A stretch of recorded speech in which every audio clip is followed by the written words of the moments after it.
We'll take you rock climbing indoors. These climbers make it look easy.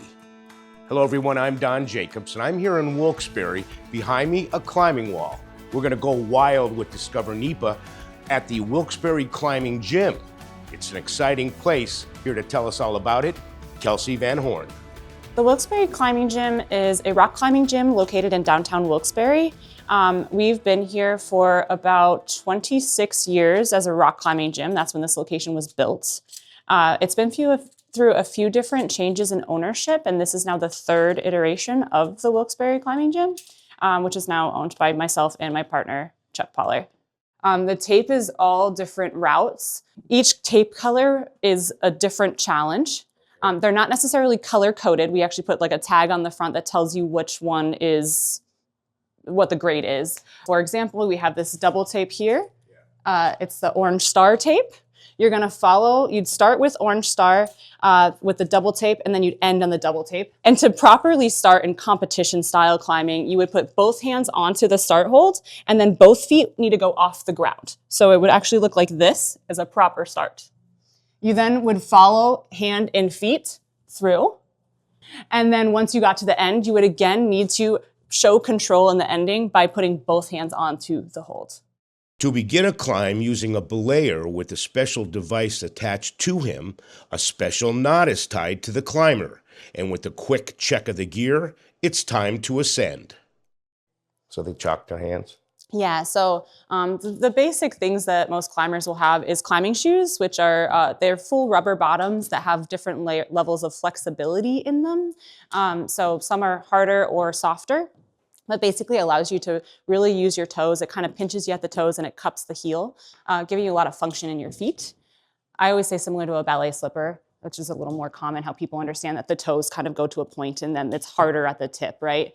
So that's what climbing shoes do. Then people will have harnesses. Harnesses are different fabrics and webbing that are going to hold you up on the wall. So the rope attaches to the harness, and then when you go up higher, you're able to sit into it and it will protect you and keep you safe.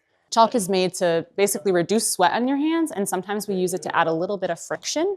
You'll see a lot of climbers with a lot of chalk on their hands. You'll see chalk on the holds as well, and that comes into play a lot, especially as you start climbing harder.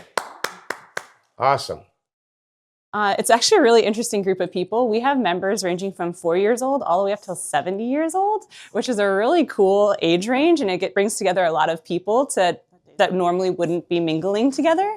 It's a very social experience as well as a very focused fitness experience where you're working a lot on functional strength as well as a mental problem solving, kind of like puzzle. So there's a mental aspect, there's a physical aspect, and then there's a community aspect. You could come during the day, just get a day pass, show up. You don't have to call in advance, you don't have to make reservations, you don't even need the gear, we rent that for you. You could also show up as a group, so we do private rentals, we do birthday parties.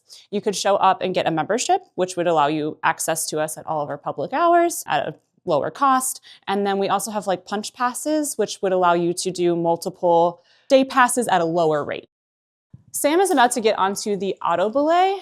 An auto-belay, similar to what we just did with belaying, an auto-belay is one you can do by yourself. So we have an automatic belay. What's gonna happen is this system is magnetic. So it uses a magnet. Science, it's not just gonna fail on us.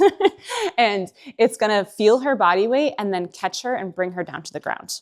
So if she falls, it will catch her. We'll see her when she either comes down or if she falls. So you'll see it like tightens up as she goes. And then we have a certain way for clipping in and falling. So as she falls, she's gonna put her hands and feet out in front. So that way she does not hit her head on the wall. So you can see it brings her down to the ground safely. She lands and Awesome. Climbing is actually a cool sport in the way that you could up and down the challenge however you want. So there's many different levels starting at very, very basic beginner, which would be similar to climbing a ladder. You have big buckets for your hands. Those are gonna be able to grab on almost like handlebars and work your way up pretty simply. Then we start getting into really hard stuff. It goes up pretty quick. We do our grading based on outdoor climbing. So we're very inspired by outdoor rock climbing here. So our grades are difficult, but we definitely make it so beginners can come in and give it a shot. Once you start getting to harder stuff, it's going to be a lot more about flexibility, mobility, about finger strength and how much grip you have. It's going to be about technique. Technique is a huge part of climbing, so there's a lot you can learn and build on, and that kind of becomes a toolkit. So we say climbing is like riding a bike. Once you learn some of it, you're going to be able to do more and more and more of it. Now, do you teach people how to do it? We do. We're very open about climbing. So like I said, we have a pretty strong community here. So myself, my partner, other employees are always down to help people teach and show people how to do things. And if we're not here, then usually our community steps up and they also are doing that with each other. I see on social media that rock climbing in general, indoor, outdoor, is becoming more and more popular. Absolutely. It's been in the Olympics now twice. Have made HBO films and TV series about it, and it's definitely very popular on YouTube and social media. So it's definitely getting its own renaissance of sorts, along with many other outdoor sports. And in the winter, this is a great thing to do, period. Yeah. Year round it's really good, but definitely winter is our season. It's a really nice indoor sport to take part in, and then a lot of people do practice for outside in the summertime. So whether you want to use the buddy system and have a belayer, or you want to do the self-belaying on this wall, they've got it all here for you, and they're willing to help, as you can see. Now, for this episode of Go Wild with Discover NEPA and all the other episodes, you can go to discovernepa.com or subscribe on YouTube.